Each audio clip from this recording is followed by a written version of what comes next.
Our last session is kind of a roundtable. And there's no planned topic where it's really more, the overall topic is really, what is the future of. And the nice thing here is we have kind of a diverse group of people here with different perspectives. So there will be lots of different answers, maybe looking a different way. But maybe I'm just going to ask each one of you, one by one, just to say, if you look at your crystal ball, right, and think about, you can answer it about chemicals, or you can answer it if you want to answer more on things that directly drive what's going to happen, chemicals that's happy. We talk about what is the, what do you use your crystal view to call global economy and chemical industry. So I'm going to pick on my colleague Steve, because you made the mistake of putting your chair on that one end. So I'm answering crystal ball on the local economy and any combination you wish. Well, anybody who knows me knows that I've been watching the national debt for the better part of 30 years. And so I'm going to go out on a limb and say that at some point in the next 10 years, there's going to be an economic calamity that will make things like tariffs, trade barriers, tax policy, what somebody's mood is in DC, whether Matt Gaetz makes a great or a terrible attorney general, irrelevant, because it's going to be, we're going to go through 2 or 3 very cathartic years trying to sort through inflation and then deflation. Having said that, that's the glass is very empty.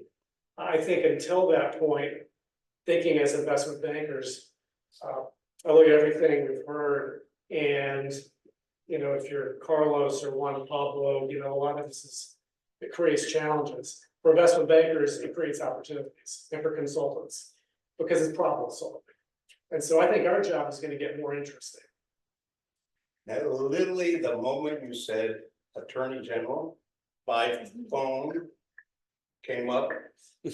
Trump has named Matt Gaetz as Attorney General. There we go. Which cabinet position would you like me to tell you about now? Okay. Dewey. Well, it's a period of restructuring, I think. So I think we'll see the refining industry restructure. We are going to see a significant supply chain issues. We're going to cause reconfiguration there. So to me, it's like trying to find the thought leaders and really the people that are going to lead the change. And it's interesting. You think usually that happens by companies that aren't burdened with legacy. Because they don't have to protect legacy. But I also think of companies like BSF, they got a lot of really smart people, and they're feeling the stress, and those smart people are working hard. So the BSFs, the Petronas, the ExxonMobils, they also have investment money. So, as a consultant, we're staying close to the thought leaders to try to see where are we going to go? Because we are going to be very different in a decade from now than today in the industry. It's going to look different. Supply systems are going to be different. So, don't have a crystal ball how that's going to happen, but I think being close to the change and really being able to capture the movement early is really important. Yeah, I'm thinking about a couple things after the conversation today. First is just on the nature of sort of U.S. trade policy vis-a-vis China. The way that we're talking about sort of U.S. competitiveness in petrochemicals leads one to sort of think about focusing. Don't talk about tariffs. Try to make it part of whatever grand bargain. Inevitably, there's going to be some discussion on. But then I'm also thinking about what is happening structurally in the Chinese economy, where it isn't just the chemicals sector, it's all these other steel, it's all these other sectors where just because of the nature of sort of how China's banking system works and how the economy is managed, this overcapacity isn't going to go away. And so I think about Southeast Asia and the goals that these countries have to set themselves out on their own chemical journey and the challenges they're gonna face with price pressures from China. And what that means for a unified response to this shared challenge of non-market practices in China.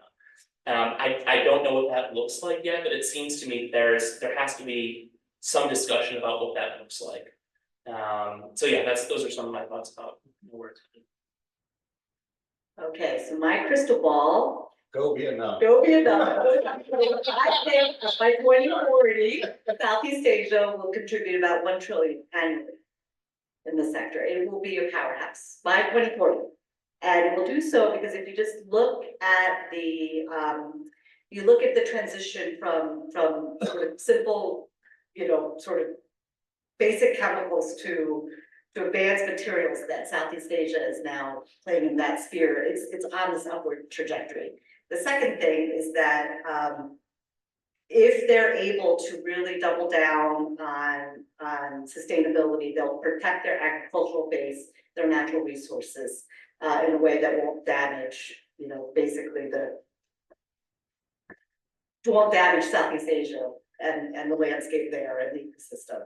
But it needs to stop competing with one another, so real regional integration, so that you have complementary strengths. And here I'm thinking about Singapore, Indonesia, Vietnam in particular, and they can play well together. So they don't have to always compete. The second thing they would have to do in addition to regional integration would be to basically have a role in supply chain. They can take advantage of India and China's sluggish economy. Let's just say that's going to continue. Southeast Asia is their economy is growing like gangbusters. Majority of the countries, of the 10 countries in Southeast Asia. And the third is they have to integrate more AI, blockchain. They really have to bring in the technological digitalization in order to make it more amenable for business, to really create that infrastructure. But I think it'll get there by 2040. So trillion dollar industry. We're to write it down. Test that. 2040, we'll go back and. Absolutely no. My global comment is this, is that if you look over time, and those of us who've been around in the industry for a long time, there have been periods of time where the industry dynamics and innovation or the invention of plastics or whatever it may be, were the majority of the drivers of the future in the health. I think we've entered a phase where things outside the industry, separate from the issue about capacity increase, of which they're severe, are going to drive the future. I think the geopolitical, the military, the struggle for power between different countries, so forth, will probably have a bigger impact on how the industry does, particularly with regard to demand, right? The struggle between countries and this and that is going to really drive how much is needed in terms of health products. So what that means is two things. One is the CEOs of chemical companies and owners of chemical companies will have fewer tools in their tool chest that will drive what will happen to their business versus other points in time. That's the first thing. The other is the extent to which you can predict what these massive, geopolitical things, which direction is very challenging. So I think if I were to say what message is, it's less of the future is in your hands, I guess, right? But the other is you've got to be really flexible and be able to pivot and so forth. So, I mean, it used to be that you could say, okay, here's a base case and here are 2 or 3 different, scenarios and I'll plan around those. Now, I think it's really hard to actually say what the base case is. And so you're going to have to more say, okay, here are the things that could happen, but how do I build in resilience and flexibility? I know Raj Gupta is a strong believer in that, right? And to be able to pivot, right? And, I remember my father had lots of wonderful lessons. He also had some things that were not such good lessons, like go to MIT, that's the only place to go, or you're a failure, right? That was his message.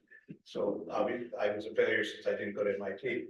But one of the things you said, the only thing you can count on is the fact there are going to be some major dislocations that are going to happen that are beyond your control and that you can't predict. And he went through his life and he said, here, let me explain to you what I thought I was going to be doing, you know, when I was in my 20s and 30s, and here's this happened and a war of this, and Mao took over my country. So none of which I had any control over. So here's how I had to pivot. So I think it's the same thing. I think for people in the industry, yes, you have to have good strategies, you have to have innovation, you have to figure these things out. But you really have to have the ability to be resilient and pivot as you see things, you know. So that's my my sense. So I'm going to ask, each of, I'd like to do this, because it's mean, right? I'm going to ask each panelist here to say, what's your last word to the, if you have a couple of sentences, a message you want to deliver to the audience, what would it be? And I'm going to pick one. Well, actually, you haven't managed because then you'll be first, right? So no one can copy you. I mean, then you won't, someone won't, Steal at it. you, right? Exactly. Since we are on the same team, it would have been polite of you to share these with me in advance. I would have strategically set myself over here to come up with. By the way, I purposely didn't tell anyone here what question I was going to ask. I won't pass. So now they're all thinking, right? No, look, the thing I like about capitalism is that smart companies within a reasonable legal regulatory framework win in the end. So you've got to deal with black swans. You've got to deal with day-to-day blocking and tackling if things change.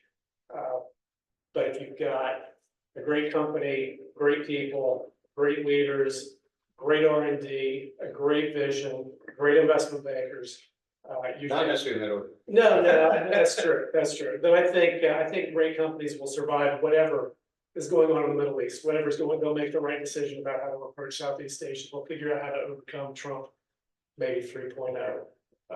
But every day's a challenge. Yeah, so the theme has been uncertainty and how difficult it's gotten worse. For us, we're pushing hard on scenarios, and the industry's thought about and done scenarios for a long time, but really it's kind of have a core strategy, but then test the heck out of it on its robustness and and pressure test kind of at the extreme conditions test, we would call it. And I think that's critical. We're developing quantitative capability to really go to those extremes and run different profiles of what happens to energy, what happens to chemicals, demand, and so forth. And I think that's the only way you're going to win, because we don't know what's going to happen. Being robust, flexible, but trying to know who you are too. I look forward and pressure tested a lot. It'll still need to change and adjust. The scenarios point is exactly where I wanted to go, and there's sort of two things I want to say on that front. The first is, Rodeo's been spending a lot of time thinking a lot about cross-straits dynamics, and I think in the next 4 years, things that we never thought were possible in terms of pressure campaigns on Taiwan manifesting into disruptions to the global economy, maybe not in a full invasion scenario, but in ways that really shape the status quo are not only possible, probably likely in the next four years. And for folks who want to talk about that, I'm always game to. And then the second scenario I want to talk about is, what if China gets it together? There's right now, it's my view and our view at Rhodium that its present course is not sustainable. That you cannot, I think the Chinese people will be unsatisfied with the level of growth that we're seeing right now stagnating. And at that point, at some point, the pressure will come for a shift in direction that would be transformative for the global economy, but also clearly for the chemical sector. So a couple of scenarios to ponder. One maybe a little darker, one close to a little maybe brighter. I think Peter just doesn't want me to come back because he keeps throwing and bobbing. It's very difficult question, but no, this is what I have to be prepared for. No. This is actually great. Your students, It is. you just You raise the bar, right? To raise the bar. I guess I would just say as a historian, the 20th century, Southeast Asia was not, if I were in your shoes, not a place I would want to invest in, but for the 21st century, I would, because in all of these cases, for most of the cases of these Southeast Asian countries, they want to just get to the next level. Vietnam wants to get out of the middle income trap. I think, they all want to be Singapore, and they're working towards it, Malaysia, Indonesia, etc. So they're very amenable to business. That would be my first. And then the second thing I would say is look at the leadership, and this in much better territory. You have Ibrahim, you have I call her Faxon Jr. Ingham. You have Lawrence Wong of Singapore. You have Tho Lam in Vietnam. I'm missing one. Who's the fifth? In any case, these are all younger, untested, even if they're part of family dynasties. But the one thing that sort of, again, in the 5 countries I want you to focus on, they're all doubling down in terms of their industrial revolution and how basically the chemical industry will play a huge part of that. So just track it. Again, I can't predict the future, but as I would say, since during the 20th century, I wouldn't have invested. If I had any money, I would invest in. Well, you definitely are a good representative of your region. My comment is a little bit unusual, and that is, I remember a couple of years ago, my wife, who some of you know, until about a year or so ago, was the dean of the School of National Public Affairs in Columbia. And I remember at one of the dinners that Lee Bollinger, the president of Columbia, each year, he has a dinner. And I sat next to, I forget the name of the person, I'm not really good at names, especially if they're complicated. Was famous about studying the rise of fascism in France and the whole history of things, speaking of historians.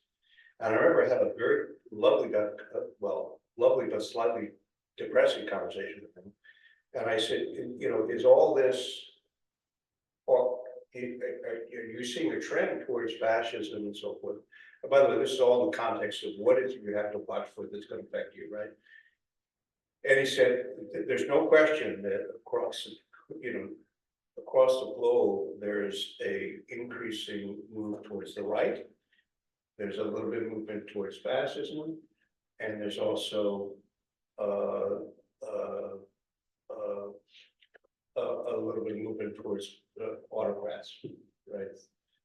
He said there are 2 things you worry about. One is the history is that most fascist governments were through an elected process. Adolf Hitler was elected to be, head of Germany, right? So he said that's one thing to learn. It's not like someone militarily takes over a country. The other is the most dangerous thing, and he said this is something that watches. The autocrats become dangerous when they surround themselves with yes men or women who give them bad information. And a proof of that is Putin would never have done what he did with Ukraine if his military had told him the truth about whether he thought it was a quick, if he thought it was going to be 2.5, 3 years, so forth, he never would have done it, right? And that's what I worry about with Xi. Xi is, and Charlie will know this more, he is gradually knocking off all the people who will say anything other than yes. And that's what makes autocrats dangerous. And so I worry about that. And somebody said, actually someone well, said the real danger with Xi is either there's a legacy issue, like Putin says, I want to reconstruct the USSR.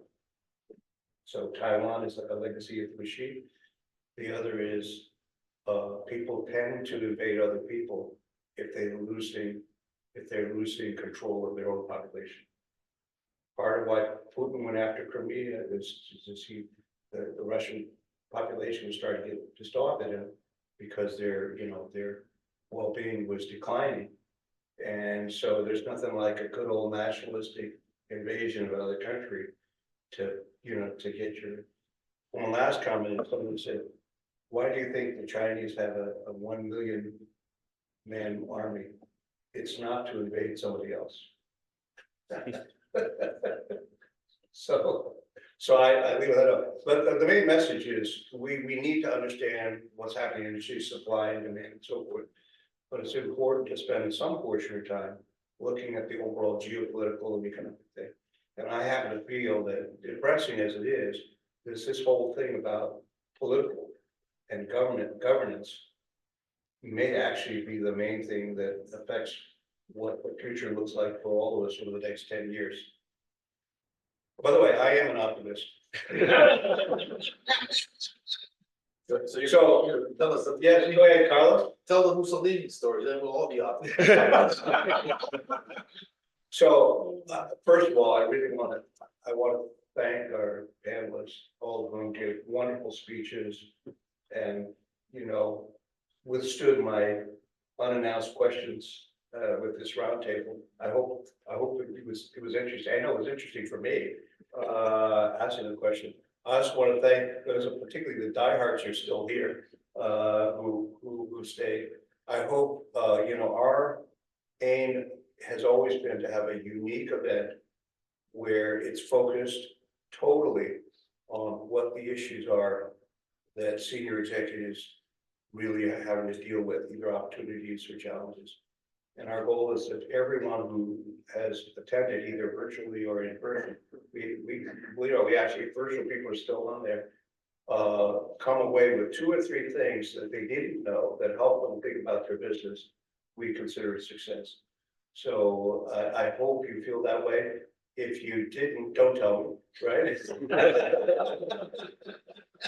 You can be a speaker next year. But that's right, but thank you for coming, and we'll see you next year for our 38th one, right?